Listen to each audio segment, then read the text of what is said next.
What's up, guys, and welcome back to today's episode. I got a new hat. Today's video is not about the hat, but I really like this hat. But today's video is how to rent an apartment in New York City. New York, the concrete jungle where dreams are made of. It was once said by many of people. Good people, smart people, intelligent people. Look, everyone has the dreams of moving to New York and breaking into the Big Apple. I had those dreams myself. I did it. I moved here for the first time when I was 18 years old on my own. But what we're gonna go over today is how to rent an apartment in New York City. There's a lot of myths, there's a lot of false information. This is gonna give you the best advice and the most accurate advice in today's current standards of renting an apartment in New York City. Hope you guys like.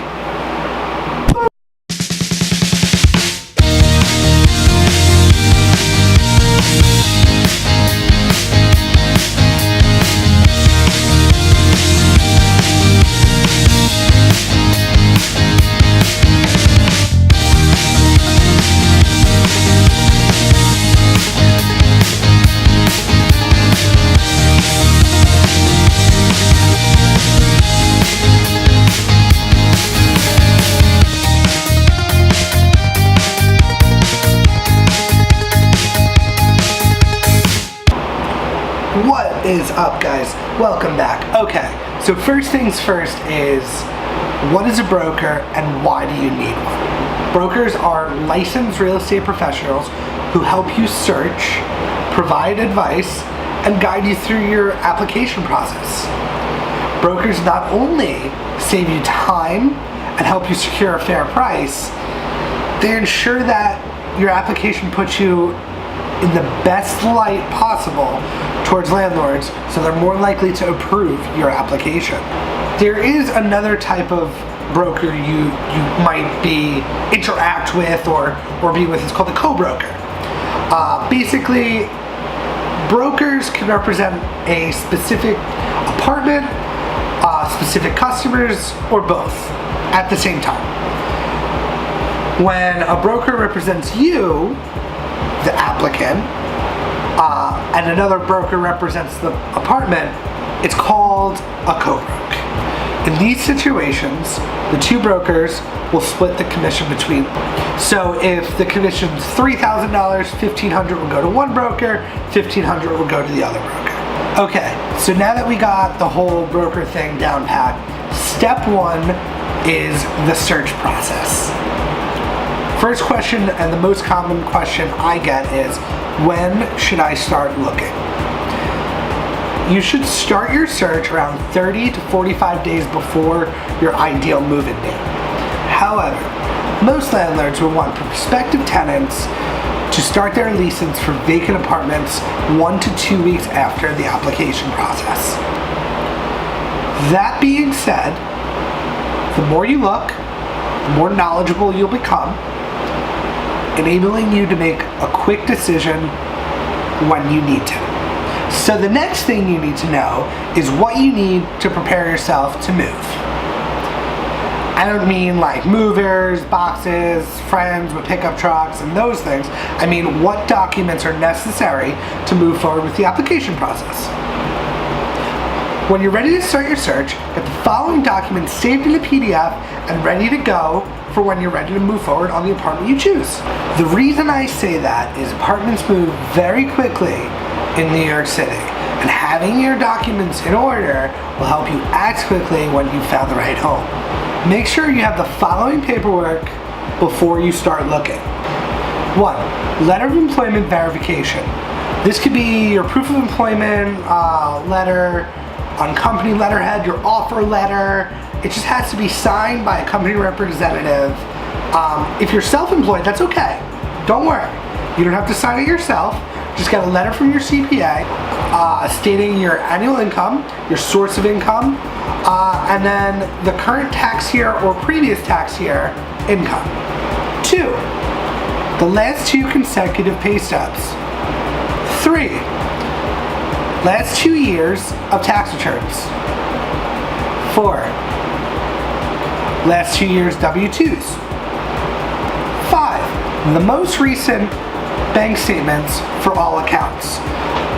The statement should be recent, consecutive, and show the current name and address.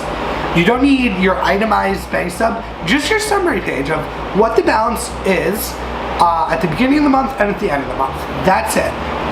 We don't need to know what you're buying on Amazon late at night. We all do it. I bought this hat on Amazon late at night. It's fine. 6, reference letters from your previous landlord. If you haven't had a previous landlord, that's okay. Most landlords don't really want this. Just in certain types of rental apartments, you may need this. We'll get to that. 7, photo ID. Must be government issued, not expired, including a driver's license or a passport. 8, probably the most important, the landlord's application. Simple. It's provided by the landlord's representative.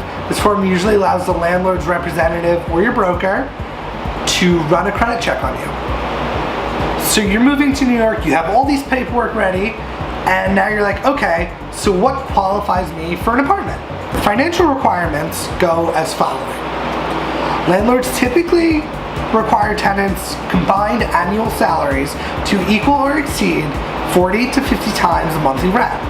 If you do not meet this requirement, many landlords accept guarantors. Guarantor is a third party who is willing to guarantee the lease, the entire rent, and fulfill your obligation should you not be able to. Guarantors need to provide the same application support documents as you do.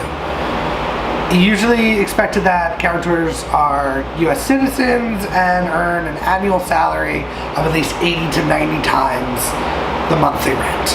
In some cases, prepaying extra rent or security is acceptable. Section 2, the application process. There are 3 types of apartments you can be renting. A rental apartment, a condo, or a co-op. Rental apartments allow 24 to 48 hours for the landlord to review your application. If you're approved, lease signings typically occur 24 to 48 hours from there at your broker's office or at the management company landlord's office.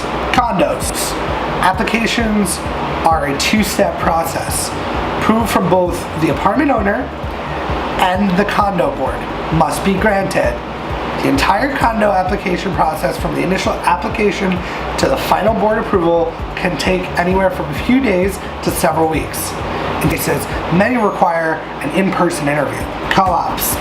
This is the most difficult type of apartment to rent, especially if you are first coming to the city or this is your first apartment and you're using guarantors or it's multiple roommates. Co-ops have a similar process to the condo. You have to go in front of the board, but the application takes 30 days from submission of the completed package. Rent, security, and broker's commission are paid up front unless the applicant is rejected.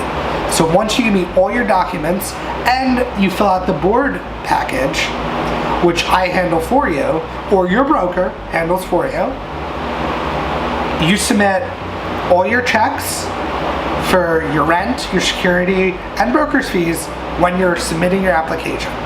So we've done all the steps so far, and now I give you that phone call. You're approved. Once you're approved, you must secure the apartment by signing the lease and paying all the applicable fees. Payments at the lease signing are in the form of certified check or money order. They typically include the following. Rental apartment. First month's rent, 1 to 2 months security, certain circumstances may ask for more or less, and broker and co-broker fee if there's a co-broker. In some cases, rental apartments may ask for last month's rent as well. Condos and co-ops. The fees are generally higher than a regular rental building. In addition to the rent, security, and broker's fees, the condo and co-op may include the following. Move-in fee of $1,000. It's often refundable after you move in. Application fee of $250 to $300, $500, sometimes more. Managing agent fee $250 to $400, again, sometimes more. All these fees are based on your application. They could be a lot more than what I've stated, or they could be less. It really is on a case-by-case circumstance. Okay, so you may ask, do I always have to pay a fee? Well, technically no. The mythical no-fee building, they exist, but only about 15% of New York City market is made up of no-fee buildings. In this case, the landlord pays the broker's commission instead of the renter. Okay, a few little things I want to go over before we finish this up. Special situations, in cases where the applicant has limited work history, does not have U.S. credit, or does not quite meet the landlord's financial requirements. The landlords will sometimes ask for additional rent, security, a U.S. guarantor, or all three up front. The amount required varies and is negotiated during the application process. Roommates. Landlords typically require all roommates and guarantors to fill out the full application and submit personal documentation and sign the lease. So anything you do, your roommates and guarantors, they're all going to have to do that to submit the application. International. Most landlords do not accept credit reports or tax documents outside of the U.S. So international applicants may need to provide additional rent or security up front, or a U.S. guarantor, or in some circumstances, all three. Pet policies vary by building. Communicating specifics about your pet, such as weight, breed, age, to your broker or the prospective landlord will help you find the building that best fits your needs. And your pets. Take a photo, have reference letters prepared. An extra pet rent and security deposit may be required by the landlord. That's it. That's what's needed to rent an apartment in New York City. My goal is to help everyone find their place in the world. If you want to work with me, my email is down in the description. Send me an email. If you have any questions about real estate, feel free to reach out. I'm Joey. That's it for today's video. Thanks for watching. Make sure you like and subscribe and comment if you have any other questions. See you next time, guys.